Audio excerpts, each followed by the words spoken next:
যে প্রাণহানি, বর্বরতা, নির্বিচারে গুলিবর্ষণ খুব কাছ থেকে আপনাকে দেখতে হয়েছে, সেই ট্রমা থেকে বের হওয়া সম্ভব কি? এই জায়গাগুলোয় আন্দোলনের সময়টা কি হয়, প্রতিবাদ বললাম না একটু আগে যে প্রতিবাদ যতক্ষণ করছি তখন বুলেট বোমা কিছুই ভয় লাগে না, কিন্তু ফেরত আসার পরে রাতগুলা বিভীষিকাময় এবং আমরা দেখতে পাচ্ছি রাতে একে তুলে নিয়ে যাচ্ছে, ওকে তুলে নিয়ে যাচ্ছে। কোন রাতটা যে আমার রাত হবে আমি কিন্তু জানি না।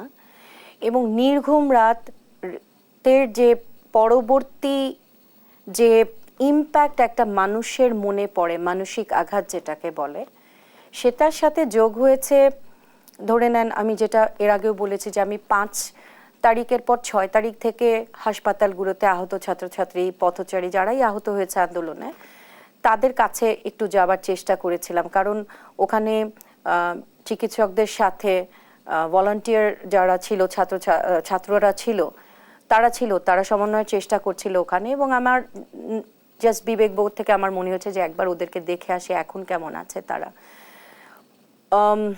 এর আগে তো ধরেন এক রকমের আহত ছিল, কিন্তু হাসপাতালে যে না গেছে সে এই আহতর করুণ পরিণতিটা, বাস্তবতাটা কেউ বুঝবে না। বাংলা আমাকে যদি এটা আরো 100 জায়গায় বলতে হয় আমি আরো 100 জায়গায় বলবো, কারণ আমরা যাতে ওদেরকে ভুলে না যাই। দেখেন, শহীদ যারা হয়েছে তাদের ক্ষত কোনোদিন পূরণ হবার না, তাদের পরিবার তারা যারা ভুগবে সেটা এক ইতিহাস। কিন্তু যারা আহত হয়েছে, বুলেটের আঘাত, আপনি সারা শরীরে যাদের স্প্লিন্টার, চোখে বুলেট, মাথায় বুলেট, বয়স্ক থেকে ছোট শিশু, চোখের ভেতরে, মেরুদণ্ডের ভেতরে বুলেটের আঘাত, এবং তাদের ভবিষ্যৎ অনিশ্চিত, কারো পা কেটে ফেলতে হয়েছে। এবং দেখেন, আমি একজন শিক্ষক, আমি কিন্তু চিকিৎসক। আমার সাথে যত চিকিৎসকের কথা হয়েছে ওখানে, তারাও বলছে যে আমাদেরকে যে তৈরি করা হয় আঘাত দেখে, রক্ত দেখে, আমরাও এটা মেনে নিতে পারছি না, আমাদের জন্য কষ্ট হচ্ছে। তো পরিণতিটা কি জানেন, এই সমস্ত কিছু আন্দোলনের, নিজের ভয়, আয়নাঘরের ভয়, তারপরে হতাহতের এই করুণ পরিণতি সামনে থেকে দেখা এবং তাদের ভবিষ্যৎ নিয়ে চিন্তা করা, সবকিছু মিলিয়ে এই 1 মাস আপনি বলছেন, আমি যদি বলি যে আমি তো বেঁচে ফিরে এসেছি এবং আমার শরীরে কোথাও কোনো আঘাত লাগেনি, তার মানে আমি ভাগ্যবানদের একজন। সেই আমার অবস্থাটুকুই আমি যদি বলি, আমি কিন্তু এখনো যেটা হয়, আমি চুপচাপ যখন কোথাও বসে আমি অটোমেটিক্যালি কাঁদতে থাকি, আমি জানি না আমি কেন কাঁদছি।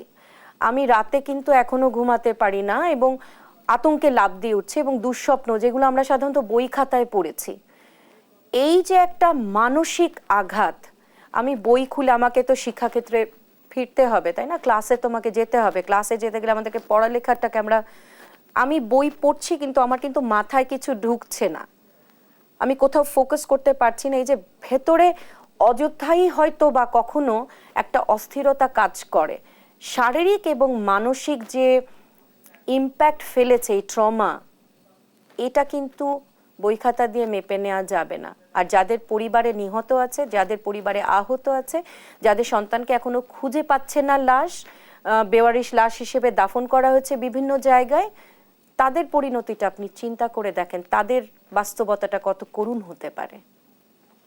এবং যে আত্মত্যাগের বিনিময়ে আসলে গণ অভ্যুত্থান এলো, স্বৈরাচারী হাসিনা সরকারের পতন হলো, সেই গণ অভ্যুত্থানের সুফল ধরে রাখতে কি করণীয়, এবং নতুন বাংলাদেশ ঘিরে যে প্রত্যাশার কথা বলছিলাম, জন আকাঙ্ক্ষার কথা বলছিলাম, এবার কি প্রত্যাশার বাস্তবতার সমীকরণটা আমরা মেলাতে পারবো?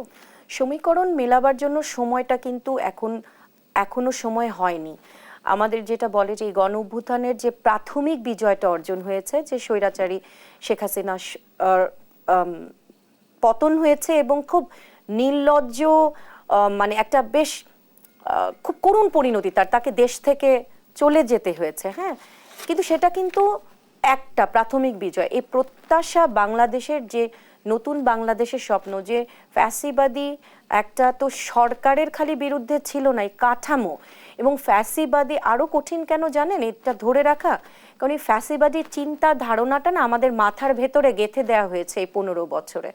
তো প্রত্যাশার জায়গাটায় পরে আসছি। এই সাফল্য ধরে রাখতে হলে আমাদেরকে দলমত নির্বিশেষে বুঝতে হবে যে আমরা কেমন করে একটা দেশে একটা ফ্যাসিবাদী সরকার তৈরি হয়, কেমন করে একটা রাষ্ট্রের প্রত্যেকটা কাঠামোকে, একটা সিস্টেমকে, প্রতিষ্ঠানকে তাদের ক্ষমতার দখলে চলে যায়। সে তো একা নেয় না। কেমন করে আমি একটা মানুষ একটা অমানুষে পরিণত হই, এবং তার সাথে সাথে তার দোসররাও তো আমাদের আশেপাশেই তো তারা ছিল, তাই না?